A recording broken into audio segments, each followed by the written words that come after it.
In questo video vi faremo vedere come sostituire una pulsantiera. Come prima cosa, rimuovere la fascetta che fissa il cavo della pulsantiera all'attuatore.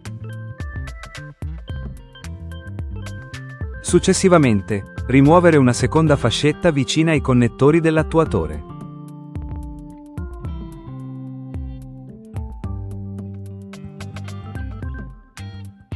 Disconnettere tutti i connettori collegati all'attuatore.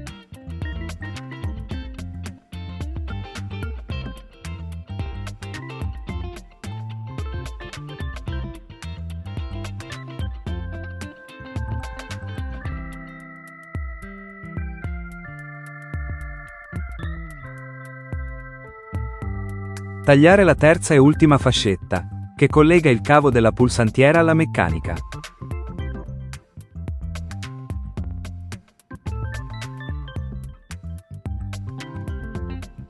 Come ultima operazione, svitare il fermacavo con un avvitatore.